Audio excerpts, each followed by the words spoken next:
Welcome to Awadh study centre Mahbubganj. आज हम आप लोगों को क्लास 9 एनसीईआरटी मैथ क्लास 9 का 1.2 का क्वेश्चन हल करवाने चल रहे हैं। तो ध्यान से आप लोग पढ़िएगा।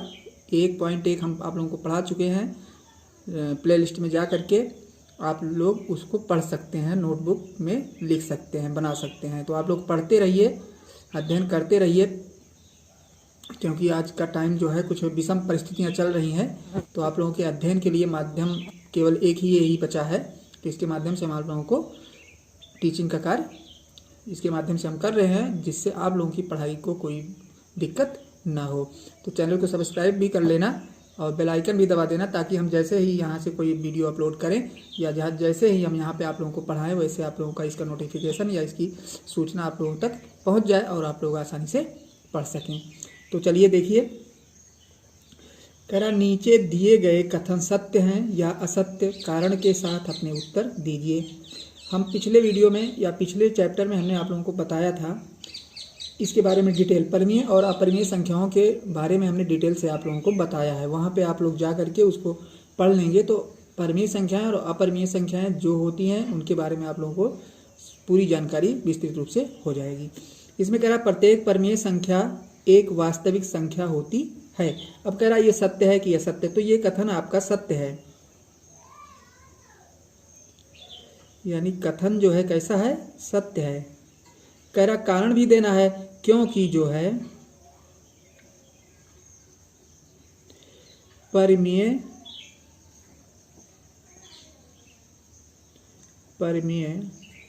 और अपरिमेय, परिमेय और अपरिमेय संख्याएं जो होती हैं, संख्या मिलकर वास्तविक संख्या बनाती हैं।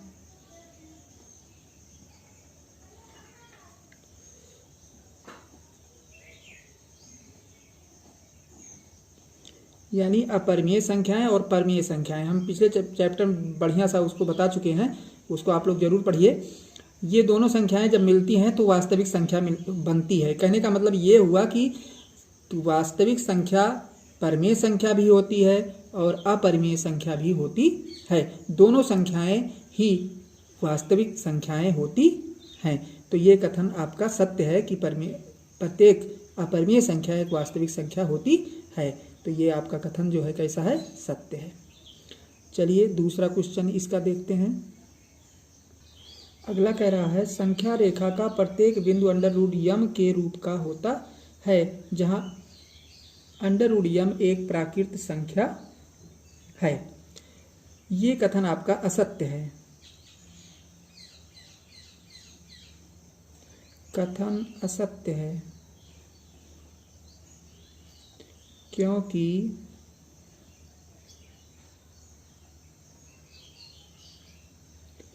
क्योंकि संख्या रेखा पर जो है, संख्या रेखा पर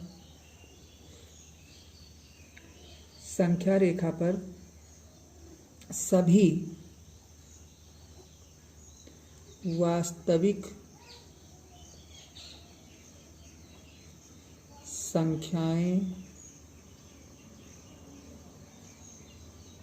वास्तविक संख्याएं निरूपित की जा सकती हैं।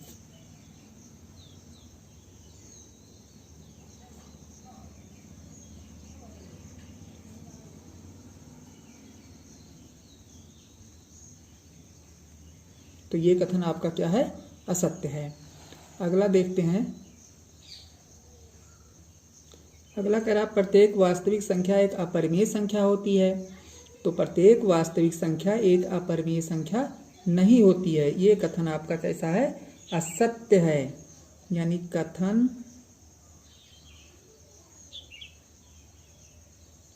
असत्य है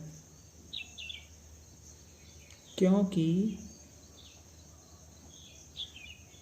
वास्तविक संख्या में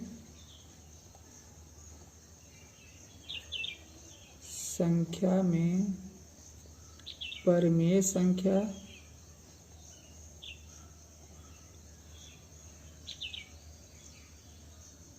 एवं अपरिमेय संख्या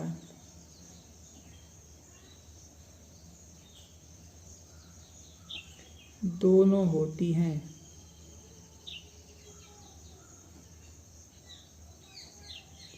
परमीय संख्या में वास्तविक संख्याएं किससे मिलकर बनती हैं? वास्तविक संख्याएं परमीय और अपरमीय दोनों से मिलकर बनी होती हैं। तो अगर ये कहा जाए कि प्रत्येक वास्तविक संख्या जो होती है एक अपरमीय संख्या होती है तो ये गलत है, क्योंकि वो परमीय अपरमीय दोनों हो सकती है, चाहे परमीय हो सकती है या अपरमीय हो सकती है। तो ये कथन आपका असत्य है। चलिए नेक्स्ट क्वेश्चन अब देखते हैं, प्रश्न नंबर 2। प्रश्न आप लोग बुक से देखिएगा। कह रहा है क्या सभी धनात्मक पूर्णांकों के वर्गमूल अपरमीय होते हैं? यदि नहीं तो एक ऐसी संख्या के वर्गमूल का उदाहरण दीजिए जो एक परमीय संख्या है। अब देखिए इसमें कह रहा है क्या सभी धनात्मक पूर्णांकों के वर्गमूल अपरिमेय होते हैं। तो सभी, तो हम लिख सकते हैं सभी धनात्मक पूर्णांकों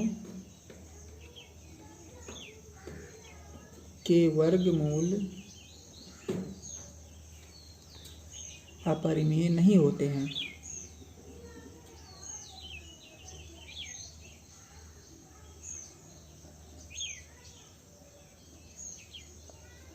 अपरिमेय नहीं होते हैं, परिमेय भी होते हैं और अपरिमेय भी होते हैं। मतलब इसमें कह रहा है सभी धनात्मक पूर्णांकों के वर्गमूल अपरिमेय होते हैं, तो नहीं होते हैं। क्योंकि जब हम देखते हैं जैसे √36 लिखे तो ये देखिए इसका वर्गमूल कितना निकलेगा 6, तो ये आपका क्या हो गया? परमीय संख्या हो गई, परमीय संख्या हो गई। √4 लिखे हम, इसका वर्गमूल निकल आया कितना है? 2, ये आपका क्या है? परमीय संख्या है। लेकिन अगर हम लिख दें √3 तो इसका वर्गमूल निकल रहा सीधा सीधा पूर्णांक में? नहीं, पर ये क्या है? आपकी अपरिमेय संख्या है, ये आपकी अपरिमेय संख्या है। √5 जो है ये क्या है? अपरिमेय संख्या है। तो इस प्रकार हम कह सकते हैं कि जितने भी पूर्णांक हैं सबका वर्गमूल जो है अपरिमेय संख्या नहीं होती है। उसमें से कुछ संख्याएं ऐसी हैं जिनका वर्गमूल निकल जाता है पूर्णांक में, वो परमीय संख्याएं होती हैं। जिनका वर्गमूल पूर्णांक में नहीं निकलता है वो अपरिमेय संख्याएं होती हैं। कहने का मतलब सभी पूर्णांक जो हैं, सभी पूर्णांकों के वर्गमूल जो होते हैं वो अपरिमेय संख्याएं नहीं होती हैं। चलिए क्वेश्चन नंबर 3, चलिए प्रश्न नंबर 3 देखते हैं। कह रहा है दिखाइए संख्या रेखा पर कि √5 को किस प्रकार निरूपित किया जा सकता है। तो हम 5 को हम ऐसे भी लिख सकते हैं, 5 बराबर 2 का वर्ग प्लस 1 का वर्ग भी लगा सकते हैं। क्योंकि हम पाइथागोरस प्रमेय जब देखते हैं तो आधार का वर्ग प्लस लंब का वर्ग बराबर कर्ण के वर्ग के होता है। तो इस टाइप से हम देखिए यहाँ पे जो एक बना है, देखिए इधर 2 है और इधर की लंबाई 1 है, यानी लंब हमारा 1 है, आधार कितना है? 2 है। तो जब हम पाइथागोरस प्रमेय लगाते हैं इस पर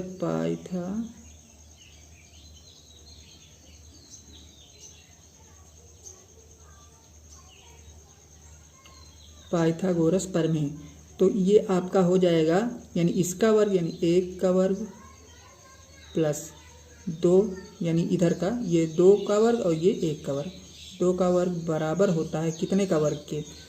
CB के वर्ग के। तो CB यानी CB का वर्ग, यानी ये इसके √ के बराबर होगा।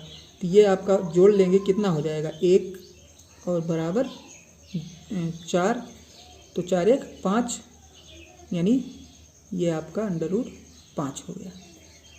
यानी इसका वर्ग प्लस इसका वर्ग जो होता है वो इसके वर्ग के बराबर होता है। तो इस प्रकार से हम संख्या रेखा पर इसको दर्शा सकते हैं। यानी यहाँ पे √ लगा दें, यानी इसका वर्ग जो है, इसका वर्ग प्लस इसका वर्ग जो होता है CB के वर्ग के मतलब कर्ण के वर्ग के बराबर होता है। चलिए अगला प्रश्न देखते हैं अब। चलिए क्वेश्चन नंबर 4 देख लेते हैं। इसमें कह रहा है कक्षा में वर्गमूल सर्पिल की रचना कीजिए, क्रियाकलाप द्वारा कीजिए। वर्गमूल सर्पिल बनाना है यहाँ पे। तो सर्पिल का मतलब देख लीजिए, जैसे पहली बार हमने मान लिया इसको 1, ये 1, ये आधार 1 है और ये कितना है? लंब 1 है तो इसका वर्गमूल निकालेंगे जब हम 1 का वर्ग प्लस 1 का वर्ग, तो ये कर्ण का वर्ग आप लोगों का √2 हो जाएगा। फिर यहाँ पे देखते हैं, देखिए यहाँ पे 1 है, ये सारा एक रहेगा, तो यहाँ पे √2 हो पहले से आ गया है तो √2, और इसका जब करेंगे तो आ जाएगा √3। अब यहाँ पे देखिए √3 है, यहाँ पे 1, तो √3 और 1 का प्लस करेंगे √4 हो जाएगा। ऐसे ऐसे करके हम √6 या 7 ऐसे ही हम एक वर्गमूल का सर्पिल बना सकते हैं। तो ये आप लोगों का क्रियाकलाप हो गया। तो इसी के साथ ये चैप्टर आप लोगों का ख़त्म होता है 1.2। अब अगले टर्न पर अगले वीडियो में हम आप लोगों को 1.3 का क्वेश्चन बताएंगे। तो आप लोग इतना नोटबुक पर लिख लीजिए, 2 बार रिपीट करके अध्ययन कर लीजिए। आगे हम अगला वीडियो आप लोगों को देते हैं। तब मिलते हैं नेक्स्ट वीडियो में, तब तक के लिए धन्यवाद।